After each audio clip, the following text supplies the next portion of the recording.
महाराष्ट्राच्या राजकारणात मोठी स्थित्यंतर झाली ती शिवसेना आणि राष्ट्रवादी फुटीने। दोन्ही पक्ष फुटले आणि सत्तेच्या वळचणीला जाऊन बसले। सत्तेत मोठा वाटा घेत पक्षही सुप्रीम कोर्ट आणि विधानसभा अध्यक्षांच्या निकालाने स्वतःच्या ताब्यात घेतले। एकनाथ शिंदे आणि अजित पवार यांनी राजकारणाची दिशा आणि दशाच बदलून टाकली। यातच आता राष्ट्रवादी काँग्रेस पक्षाच्या नेत्या खासदार सुप्रिया सुळे यांनी पक्षाच्या आढावा बैठकीत अजित पवार गट जाऊन सत्तेचा मलिदा खाण्यात व्यस्त असणाऱ्या धनंजय मुंडेंवर चांगलाच हल्लाबोल केला आहे। नेमकं काय म्हणाल्या सुप्रिया सुळे? त्यांच्या या वक्तव्याने राजकारणात नेमका काय बदल होईल जाणून घेऊयात। नमस्कार, मी पल्लवी स्वागत करते इब्लिसच्या या विशेष व्हिडिओमध्ये।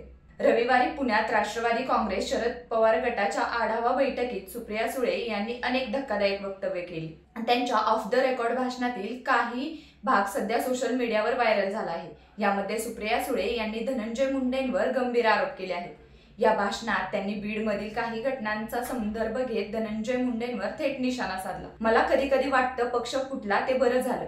संतोष भाऊंच्या आईला भेटा, महादेव मुंडेंच्या कुटुंबियांना विचारा, त्यांच्या डोळ्यातील अश्रू पहा, असं म्हणत त्यांनी त्यांच्या लढाईबद्दल भाष्य केलं।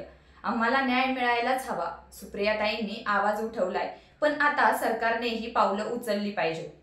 धनंजय मुंडे यांची निष्ठा कायमच चर्चेचा विषय ठरली। भाजपमधून राष्ट्रवादीत आलेले मुंडे पक्ष फुटीवेळी अजित पवार गटात सामील झाले।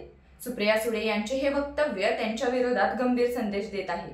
सुळे यांचे हे वक्तव्य म्हणजे राष्ट्रवादीच्या अंतर्गत संघर्षाचे प्रतीक आहे। या आरोपांवर अजित पवार गट किंवा धनंजय मुंडे काय प्रतिक्रिया देतात हे महत्त्वाचं ठरणार आहे। ही ऑडिओ क्लिप राजकीय वर्तुळात खळबळ माजवत आहे।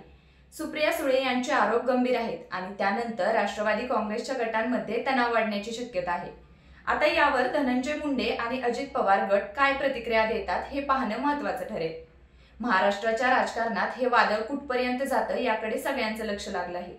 तुम्हाला काय वाटतं, सुप्रिया सुळे यांचं हे वक्तव्य योग्य आहे का? तुम्हाला काय वाटतं कमेंट करून नक्की कळवा आणि पाहत राहा इब्लिस।